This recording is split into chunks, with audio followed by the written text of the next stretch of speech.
dúvida, entendi. Agora a palavra com o doutor advogado do município de Juara. Juara.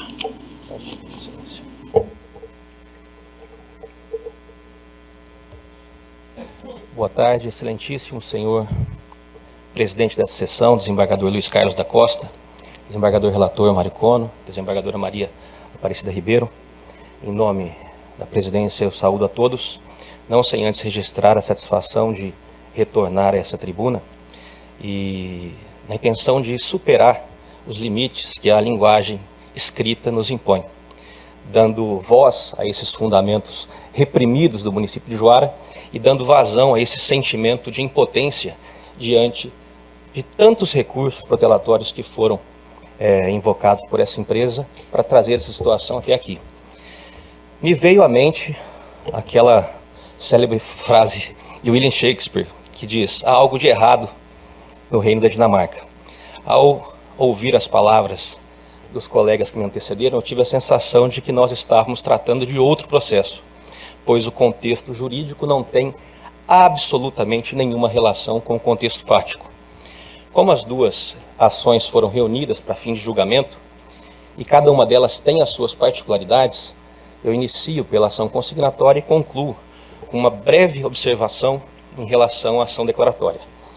Pois bem, cuida-se de um recurso de apelação interposto diante de uma sentença que julgou totalmente improcedente uma ação consignatória movida perante o município de Alta Floresta, tendo como autora empresa líder mundial na geração de energia, que faturou 74 bilhões de euros somente em 2017.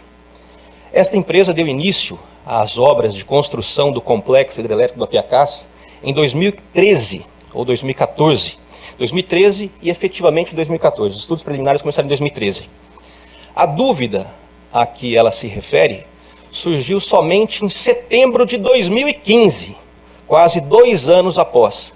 O que significa dizer que essas empresas trabalharam durante 2 anos, retiveram os impostos das empresas que lhe prestaram serviços e não repassaram aos municípios. A obra consumiu algo em torno de 1,2 bilhão de reais e Juara não teve acesso a nenhum centavo desse recurso até o momento, apesar das despesas crescentes que são conhecidas de todos nós. A colega falou sobre a ação consignatória, tão conhecida também de nós todos. Ocorre que a ação consignatória em matéria tributária tem contornos muito perigosos e muito precisos. E me parece que foi nesses contornos precisos que houve um escorregão, que resultou na improcedência da ação.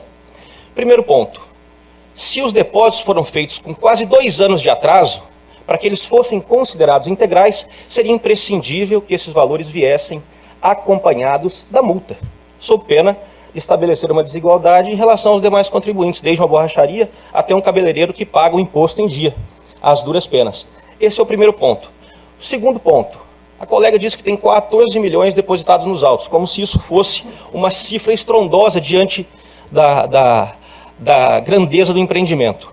Eu desafio quaisquer dos senhores e senhora, e até a colega que me antecedeu, a apontar as notas fiscais e medições que autorizam a conclusão de que esse valor é integral. Desde 2014, o município luta para ter acesso a esses documentos e não tem. Quando os tem parcialmente. Então, essa é uma situação fática interessantíssima. Outro ponto, a ação de consignação em pagamento não se presta à discussão do montante total do débito. Se forem lidas, e com certeza foram lidas as razões recursais, as apelantes revolvem essa matéria, invocando o direito à dedução da base de cálculo do ISS dos materiais supostamente empregados. Esse não é o campo adequado para essa discussão. E essa foi uma das principais razões, ou principal fundamento, que resultou na improcedência da ação consignatória. Tá? Então, feita essa pequena distinção, a gente já começa a visualizar que a situação não é tão tranquila ou tão certa como foi narrado aqui. Outra situação, Excelência, se vocês observarem a inicial da ação de consignação em pagamento, nela a apelante diz que o empreendimento teve início em 2014, aponta os valores que ela havia pago até aquele momento, se compromete a depositar em juízo quase 9 milhões de reais e, com base nesse compromisso, o juiz de piso defere a liminar suspendendo a exigibilidade do crédito tributário. No entanto, logo em seguida, ato contínuo, eles emendam a inicial, reduzindo o valor para 2 milhões de reais e passando a depositar somente daquele instante em diante, setembro de 2015 para frente, os valores que foram apurados, como se todo o passado simplesmente inexistisse. Não houve nenhuma manifestação em relação a esse passado. Isso obrigou o município a constituir o crédito tributário. É evidente que empresas desse porte contam com a ineficiência da gestão de pequenos municípios para sonegar ou procrastinar o pagamento do imposto. Então é evidente que uma ação consignatória com esses contornos jamais poderia prosperar. Outro dado relevantíssimo, destacado na sentença, é que, sabendo que a consignação pressupõe que o consignante saiba quanto depositar, o juiz intimou as apelantes para que indicassem o valor devido.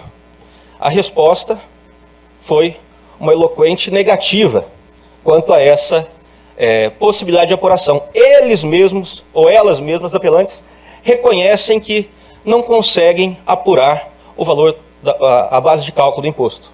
Ora, uma empresa que tem 600 plantas geradoras de energia pelo mundo afora, representada por tão combativos advogados, não consegue identificar a base de cálculo do ISS. A base de cálculo do ISS é muito simples. O ISS é tributo sujeito a lançamento por homologação. O contribuinte analisa a legislação, identifica qual é a base de cálculo, qual é a alíquota, qual é o vencimento.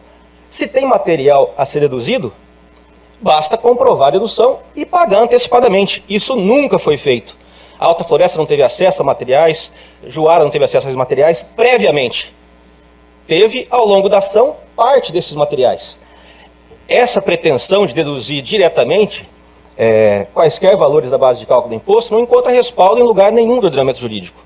Na ação declaratória, o que eles pretendiam fazer não era obter um provimento que declarasse o direito de deduzir materiais, mas sim forçar o município a aceitar uma imposição ilegal, que consistia em deduzir 70% da base de cálculo do ISS a título de materiais, sem quaisquer comprovações. É óbvio que o município não aceitou, jamais aceitaria, e se aceitasse, com certeza seus representantes estariam enclausurados numa hora dessa.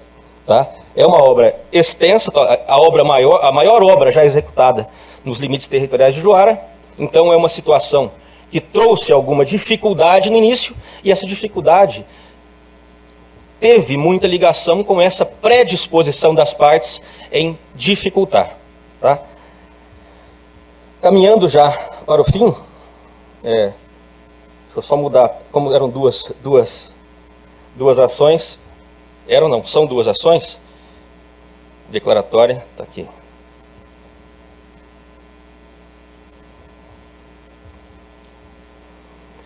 Na ação declaratória, não se discute, ou não é esse o cerne da questão.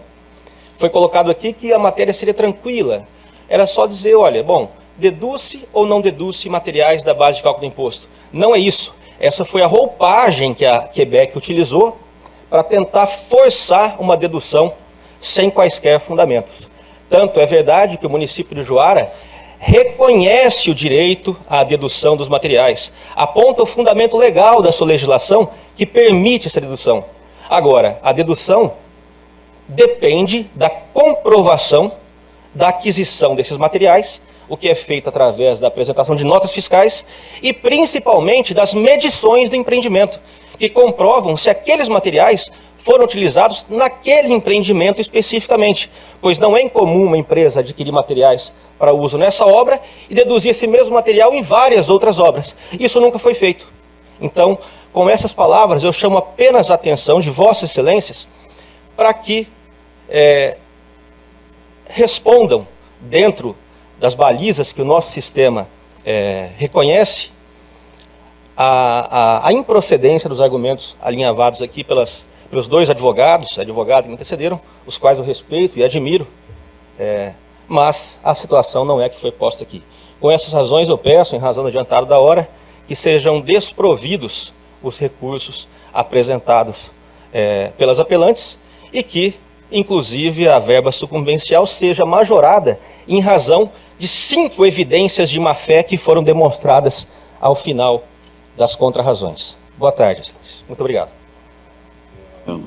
Eu gostaria de consignar profundo elogio ao município de Juara. O prefeito de município, ele é mandatário do povo, guardião do dinheiro do povo. E é raro, e raríssimo, se o município proceder à sustentação rural. É incomum a entrega de memoriais. Eu penso que é dever do município, de qualquer ente público, lutar até o fim em defesa do mandato que recebeu para bem gerir as coisas do povo. Então, eu quero consignar o meu elogio ao município, sem adentrar ao mérito, ao município de Juara, porque é tão incomum que assusta quem sabe que o dever do mandatário é defender o interesse do povo. Grato pela deferência. Então, eu gostaria de consignar os meus elogios.